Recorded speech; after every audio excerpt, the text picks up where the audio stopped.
আমরা এই মুহূর্তে রয়েছি ভারতীয় হাইকমিশনের সামনের যে রাস্তা সেখানে, এবং পূর্ব নির্ধারিত একটি কর্মসূচি এখানে রয়েছিল, যেটি শহীদ ফেলানী সড়ক নামকরণ করা হবে। এই জায়গাটির একটি সংগঠন সেই কর্মসূচি হাতে নিয়েছিল এবং তারা যথারীতি বিকেল 4:30টায় কিন্তু এখানে এসে সেই যে নামফলক শহীদ ফেলানী সড়কের নামফলক, সেটি নামফলক নিয়ে আসে এবং তারপর কিন্তু এখানে যে তারা নামফলকটি বসাতে যায়, কিন্তু সে সময় এখানকার যে আইনশৃঙ্খলা রক্ষাকারী বাহিনী রয়েছে তাদের বাধা প্রাপ্ত হয়। আমরা দেখেছি যে সংগঠন পিপলস অ্যাক্টিভিস্ট কোয়ালিশন অর্থাৎ প্যাক, এই সংগঠনটি কিন্তু পূর্ব নির্ধারিত যে কর্মসূচি ছিল শহীদ ফেলানী সড়ক নামফলক স্থাপন ভারতীয় হাইকমিশনের সামনে, সেই জায়গাটিতে তারা নামফলকটি নিয়ে এসেছে এবং তারা যে বসানোর চেষ্টা করছিল তখন আসলে এখানে আইনশৃঙ্খলা রক্ষাকারী বাহিনীর সাথে তাদের কিছুক্ষণ আগেই কিন্তু খানিকটা বাকবিতণ্ডা হয়েছে।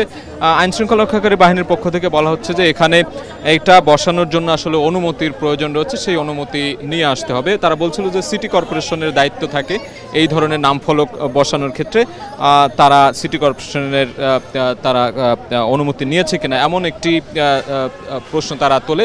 এবং যারা এখানে আয়োজক কমিটি রয়েছেন, যে সংগঠনটির পক্ষ থেকে এই নামফলক বসানোর কথা রয়েছে, তারা বলছিলেন যে তারা ছাত্র জনতার পক্ষ থেকে বা বিপ্লবী জনতা যে রয়েছে তাদের পক্ষ থেকে তারা এটি বসাতে এসেছেন।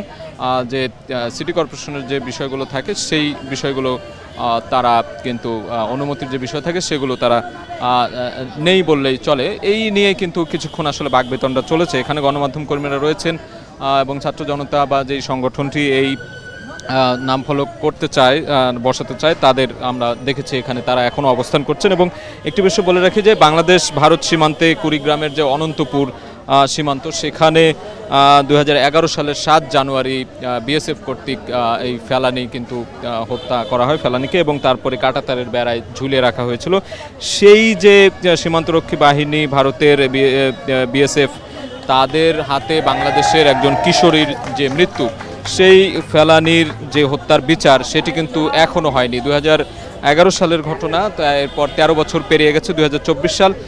সেই ফেলানির স্মরণেই যে নামফলকটি এখানে বসানো হচ্ছে, সেই নামফলক বসানোর কার্যক্রমেই কিন্তু অংশ নেওয়ার জন্য এখানে এসেছেন সেই সংগঠনের নেতাকর্মীরা, সদস্যরা।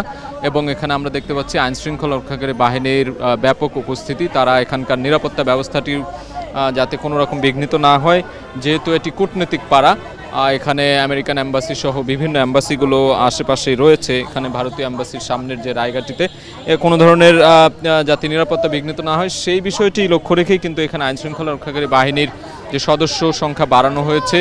এবং তারা বলছিলেন যে এখানকার নিরাপত্তা কোনোভাবেই যেন বিঘ্নিত করা না হয় সেই বিষয়টির দিকেও খেয়াল রাখতে বলছিলেন। এবং যারা এখানে যে সংগঠনটি এসেছে তারাও বলছিলেন যে কোনো রকমের নিরাপত্তা বিঘ্নিত তারা করতে চান না, শুধুমাত্র শহীদ ফেলানী সড়কের যে নামফলক, সেই নামফলকটি এখানে স্থাপন করেই তারা চলে যেতে চান।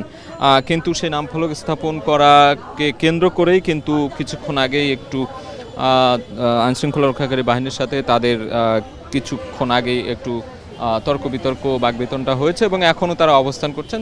আমরা দেখছি বিকেল ঠিক 4:30টার দিক থেকেই কিন্তু এখানে এই পরিস্থিতি বিরাজ করছে। আইনশৃঙ্খলা রক্ষাকারী বাহিনীও রয়েছে এখানে, এবং যে সংগঠনটি এই শহীদ ফেলানী সড়কের যে নামফলক নিয়ে এসেছে তারাও এখানে রয়েছে। এবং যেহেতু এটি একটি কূটনৈতিক পাড়া, এখানকার নিরাপত্তা ব্যবস্থা যাতে কোনোভাবে বিঘ্নিত না হয় সেই বিষয়টির দিকে লক্ষ্য রেখে আইনশৃঙ্খলা রক্ষাকারী বাহিনী এখানে অবস্থান নিয়েছে। এবং যারা এখানে যে সংগঠন এসেছে তারাও বলছে যে তারা নামফলকটি লাগিয়ে তারা চলে যাবে, কোনো রকমের আইনশৃঙ্খলার ব্যাঘাত তারা ঘটাতে চায় না। তো এই ছিল আসলে ভারতীয় হাইকমিশনের সামনের রাস্তা থেকে আমার কাছে সবশেষ খবর।